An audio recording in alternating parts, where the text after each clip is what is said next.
So you have this group of kids. They all come from different backgrounds, but they share a common trait in that they probably more often than not come from somewhat of a troubled family life, varying levels of emotional trauma, and they start committing some small crimes, maybe low-level felony stuff, and you have to rehabilitate them. What do?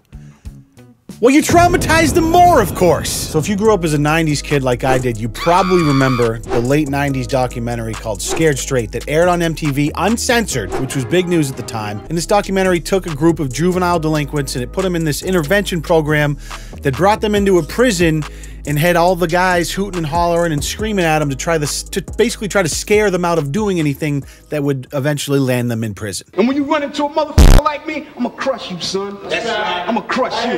Trust me, faggot motherfucker. You apologize to somebody else. Kiss my ass, motherfucker. Step your punk ass back out here. You come in this motherfucker around a bunch of miserable motherfuckers that ain't had no contact with a woman in over 20 motherfucking years. Who do you think is the next best thing to a woman in this motherfucker? He's got him on a pocket leash. Oh my God. Now, when I remember watching this at the time, it was crazy because it was one of the first things they aired. Not first, but they aired it uncensored on television, I believe, which was a big deal. And when I was I was still a teenager at the time, it felt like I was indulging in something very sinful to hear all of this vile language. Wouldn't faze me today, of course. And at the time, I didn't know this, but this was kind of a 20-year anniversary from the original Scared Straight documentary that aired in 1978. Are you ready to kill somebody? No. You're ready to do that monkey business you're doing on the street, though, aren't you? You're ready to hang out on the corner, though, aren't you? Yeah. Then you better be ready to... It's like they basically took a bunch of convicts that are doing life for murder and some other crazy shit, told them to watch a Tony Robbins seminar, and then we're like, hey, we're bringing in a bunch of troubled teenagers. Can you deliver a motivational speech? Now, this 1978 original was a hit. The director won a bunch of awards. They did a follow-up like a year or two later, and then they did a 10-year anniversary one in 90, and in 99, they did the MTV one, which is the one I was familiar with when I was a kid. So I'm never getting in trouble again, because I'm not coming back here. Going inside was enough. Knock some sense into me. So the formula is always the same. They bust these kids in, the convicts spend a bunch of time berating them, and it kind of gets progressively worse throughout the decades, the shit that they say. And then at the end, they interview them and are like, hey kids, what did you learn? Do you think you've learned something? And they're like, yeah, man, I know, I don't want to go to jail.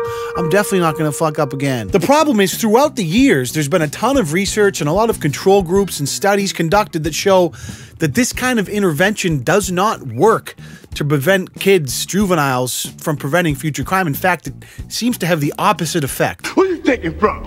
Who you took something from, boy? Look at me. You see this motherfucking face? You remember this motherfucking face? But you never want to meet a motherfucker like me. You understand? That's him. I know this may come as a surprise, but when you take kids that have probably experienced a lot of emotional trauma in their life, so they've acted out, and then you try to fix them by exposing them to further trauma, it doesn't always work. I don't know why. If it was up to me, I would have just sprinkled a little bit of Peter Popov's holy water on them, called it a fucking day, but that wouldn't make for such quality television. So despite the overwhelming evidence based on decades of research in control groups and studies done on this kind of intervention showing that they do not work, in fact, they can be detrimental to these young individuals, they still go on all over the country, apparently. That's why in 2011, Disney-owned network A&E was like, hey, why don't we make another fucking Scared Straight? Well, let's not waste our time with this puny little update documentary. Let's milk this bitch for all it's worth and turn it into a series that goes on for 9 fucking seasons, all the way through 2015, until eventually I think they were petitioned to shut down because we were finally like, all right, you guys have made enough money off these poor, helpless, sad bastards. Let's fucking wrap it up, please. You're scaring me.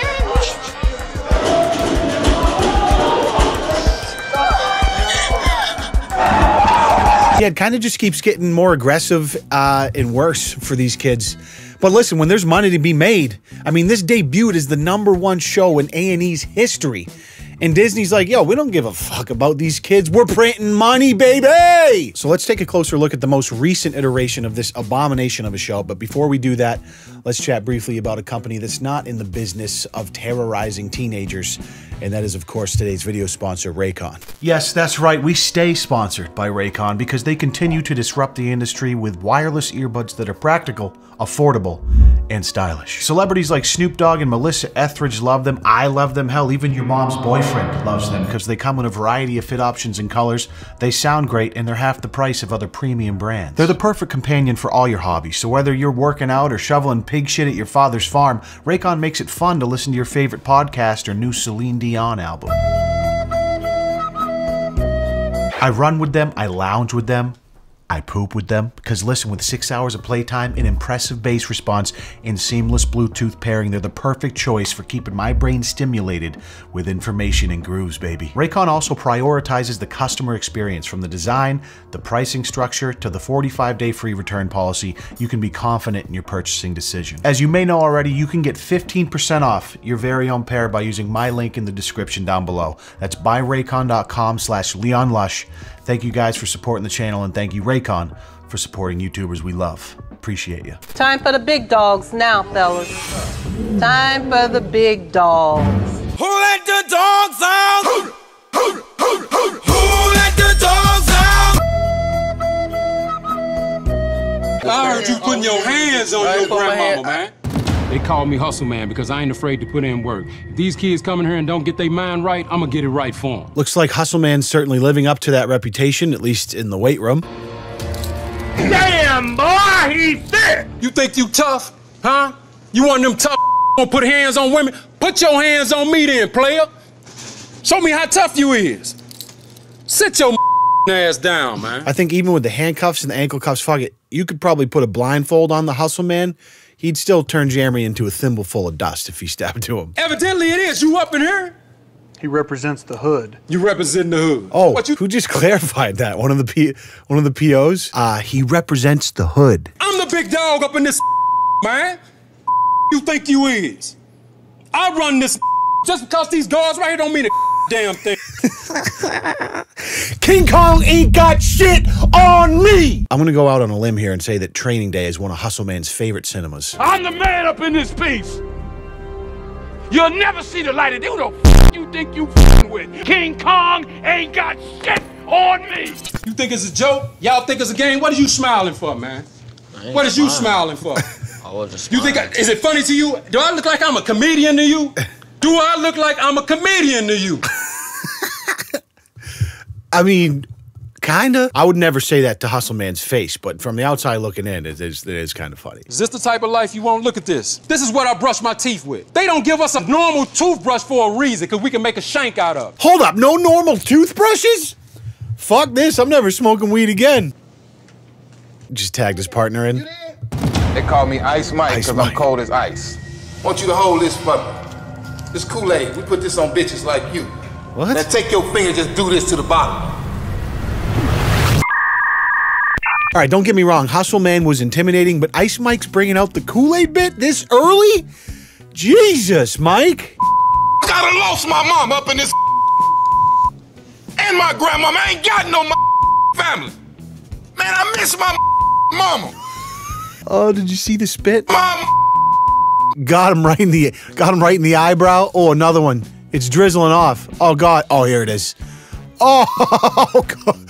Ah, look at. Ooh, that's like a 13 gleeks in one. Wrecked him. Go on, swing. I beat the out you. Wow. Make my day, bitch. Make it. Wow. Unball your fist while I smack out of you. Unball your fist, man. Just a weird concept for me to try to help rehabilitate kids by sending them to prison and having inmates try and step to them and get them to fight. I don't understand. Like, hindsight, maybe not the best idea, but it made a shitload of money. That's for sure. Where your mom at?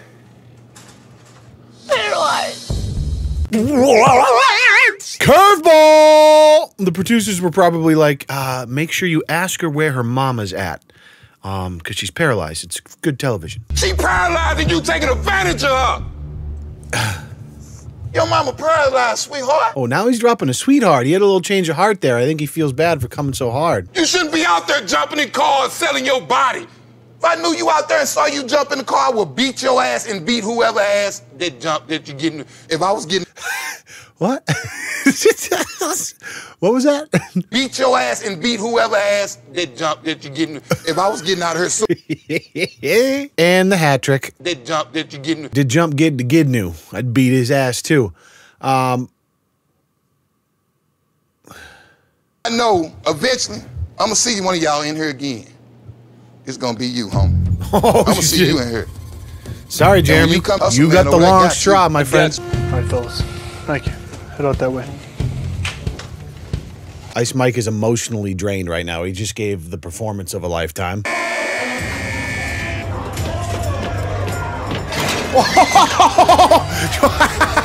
Instant table clear. You cannot convince me that that wasn't a manufactured scene by the production team. 100%. That's fantastic.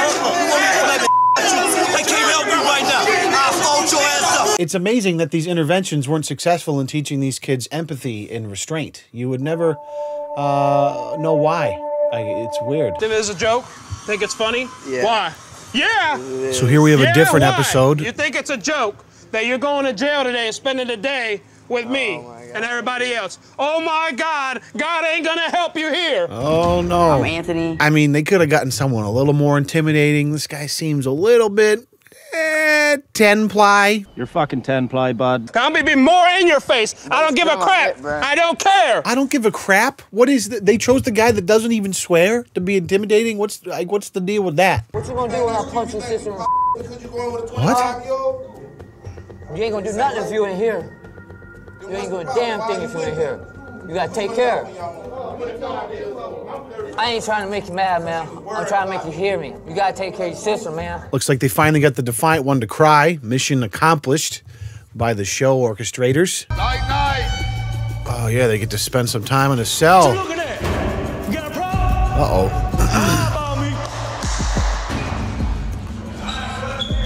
What you wanna do, boy? Come here. Come here, man. Give me a damn shoe, man. Give me a shoe, man.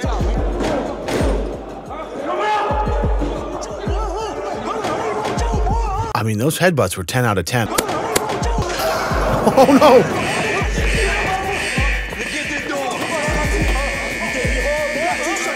Like, what?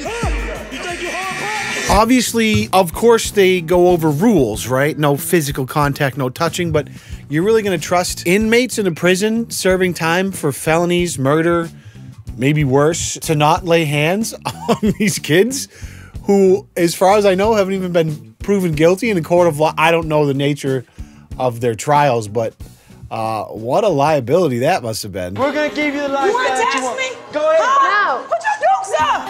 Put your dukes up. They call me Twin. If one of these kids want to step up to me, I'm up. I mean, that's it for me. No more driving 45 into 30. I'm not trying to have a run-in with Twin. Anyone who introduces themselves by saying, they call me Twin, as opposed to, hi, my name is Twin.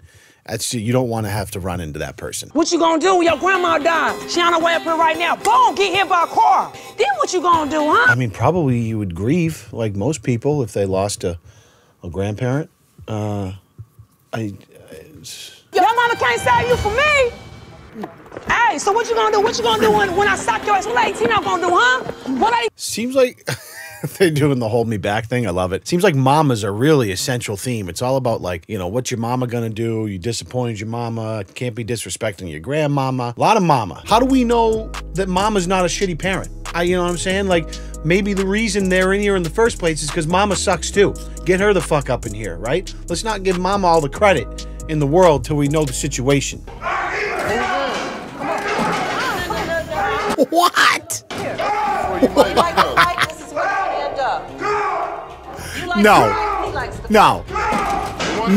I refuse to believe that that was also not a manufactured bit. That was like, they watched Goonies and were like, yo, that's fucking fire. Let's do that.